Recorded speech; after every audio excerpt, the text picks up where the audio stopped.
Good afternoon, and welcome to the Washington Report with Tea Party Patriots Action. I'm Bill Pasco, Tea Party Patriots man in Washington. Let's get to it. The House and Senate are in recess. The House will return next Monday, August 31st. The Senate will return 2 weeks after that on September 14th.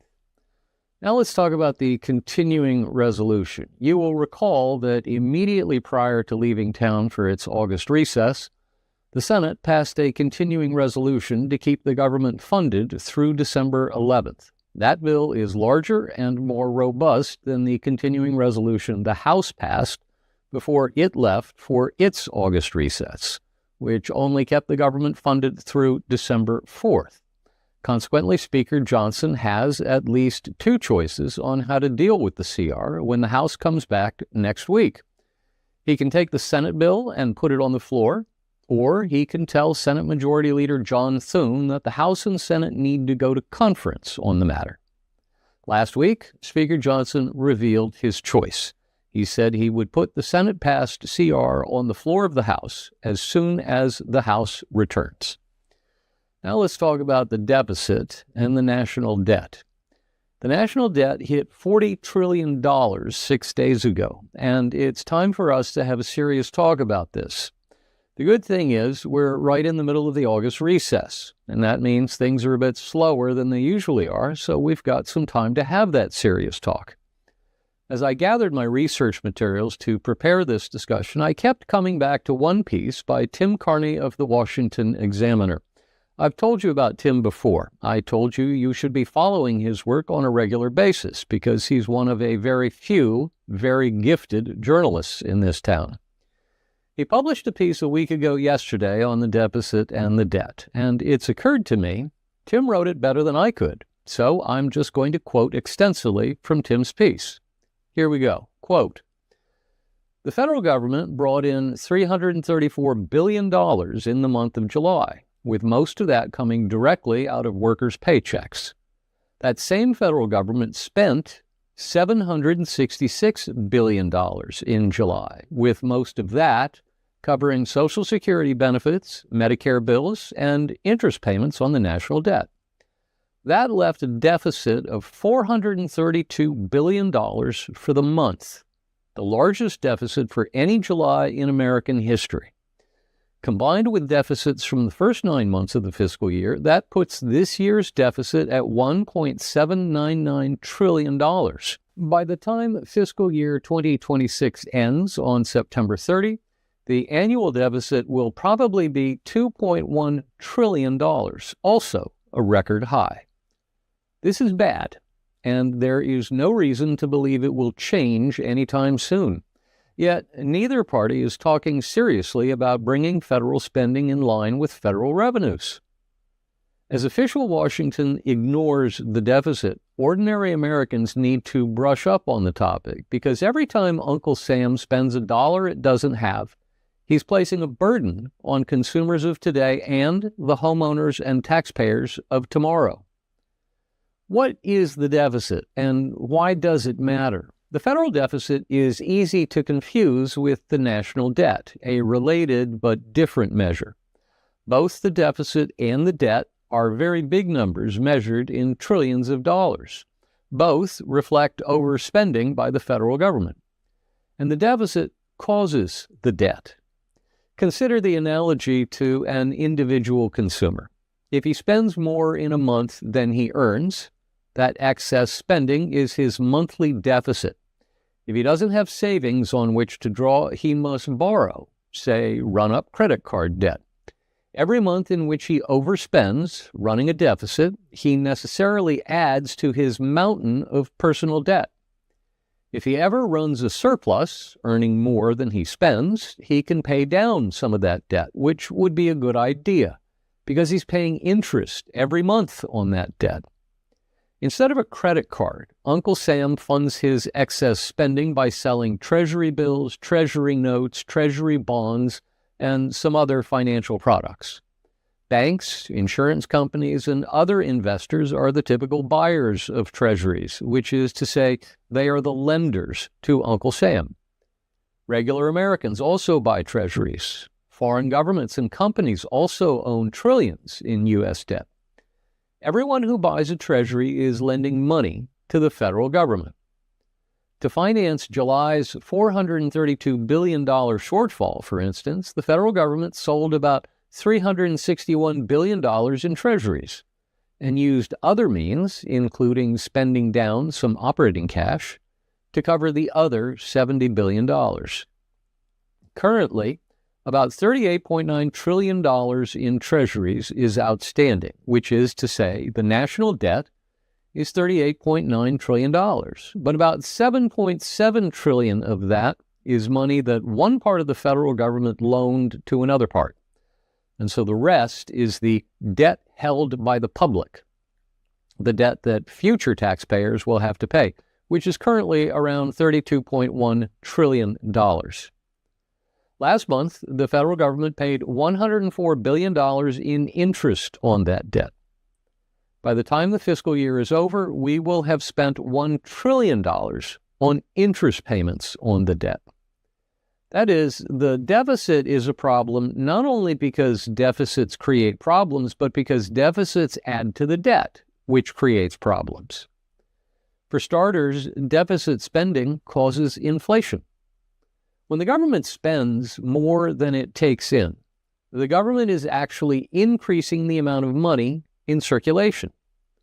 That July $432 billion in extra spending didn't cause $432 billion in new goods and services to appear. It largely resulted in more money chasing the same amount of goods and services, and that is the recipe for inflation. Also, there's the threat of a debt spiral. Last year, our economy grew by $1.5 trillion from a GDP of $29.3 trillion to $30.8 trillion, which exceeded the $1 trillion in annual interest payments. But as we continue to run annual deficits, that interest tab will grow, and soon our interest payments will exceed economic growth. At that point, we are financing our borrowing costs entirely with more deficit spending, which is like entering a gravity well of debt. How did it get so big?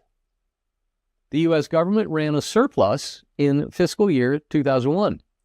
Now it is running a $2 trillion deficit, and nearly 30% of all our spending is covered by borrowing. How did it get so big? Democrats will blame tax cuts under Presidents George W. Bush or Donald Trump. Republicans will blame overspending by big government liberals. Both of these answers are incomplete. For one thing, Republicans are no less profligate on spending than are Democrats. The only time spending growth is actually constrained is when a Democratic president is working with a Republican Congress. Also, while tax cuts this century have reduced federal revenues and thus increased the deficit, the historical evidence suggests that different tax regimes don't do much to squeeze revenue out of the economy. Since the end of World War II, federal revenue has been equal to about 16% of gross domestic product. It has never hit 20%. And it fell below 15% only once during the 2008-2009 financial crisis. Since 2019, when the Tax Cut and Jobs Act was fully implemented, federal revenues have averaged 16.82% of GDP, basically the same as the post-war average of 16.81%. If we return taxes to 2001 level, about 19% of GDP, without harming the GDP, we could bring in maybe an extra $700 billion a year, reducing the deficit by 1/3. On the spending side, the problem is also not what most people think. Go back to our balanced budget in fiscal year 2001. The federal government spent $1.835 trillion, of which about $640 billion was discretionary spending, That is, spending approved by Congress in the annual appropriations process. The rest was mandatory spending, prescribed by earlier laws, including $422 billion on Social Security and $220 billion on Medicare. Adjust those 2001 numbers for inflation, and that would be $800 billion Social Security and $420 billion Medicare in today's dollars. In fiscal year 2025, the federal government spent more than $7 trillion, including $1.38 trillion on Social Security and $955 billion on Medicare. That is, these old age entitlements have nearly doubled, even when accounting for inflation. The growth rate in these two items, combined with our interest payments, add up to nearly the entire annual deficit. Politicians often blame overspending outside of Social Security and Medicare for the deficit. Surely, military and domestic spending have grown unchecked, but the other popular villains here are relatively tiny. During the Biden administration, foreign aid was historically high, averaging almost $90 billion a year, with Israel and Ukraine receiving the bulk of it. That is, every month of Social Security benefits costs more than a year of foreign aid when foreign aid was at its peak. To fix the deficit, we need to fix Social Security and Medicare. And that's the end of Tim's piece. Tim is correct, especially since the trustees of the Social Security Trust Fund have declared that the trust fund will be insolvent by 2032. That's 6 years from now. And if no changes are made before then, they will have no option but to cut benefits by 22%. I do not believe the American political system is going to allow that to happen. I do not believe American politicians, either Democrat or Republican, are going to allow Social Security benefits to be cut by 22%.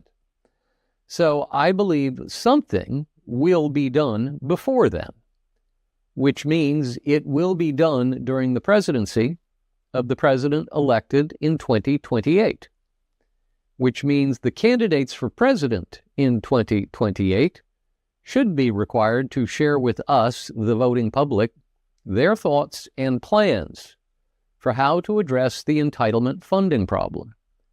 And the same goes for all candidates for the U.S. Senate and the House of Representatives, since they'll have to write the legislation and vote it through. Now to our call to action. The call to action this week is simple. Please call your member of Congress and your 2 senators and urge them to vote yes on the Save America Act. President Trump has demanded that the Save America Act be passed. Currently, it is stalled and America's elections are at risk. Call your member of Congress and urge him or her to join President Trump's call to attach the Save America Act to every single piece of must-pass legislation the House passes until it is signed into law. Secondly, tell your congressman or congresswoman to stop the so-called Dignity Act. That bill is amnesty, plain and simple. We do not accept amnesty. Not now, not ever.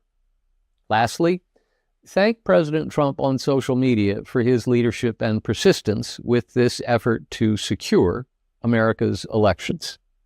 And that's our Washington Report for this week. If you've got any questions or comments, please drop us a line at jenny.beth@teapartypatriots.org. That's jenny.beth@teapartypatriots.org. If you want me to answer a question during the broadcast, just put "for broadcast" in the subject line. We'll be off next week, and the week after that is Labor Day, so we will not be back with another edition of the Washington Report until September 14th.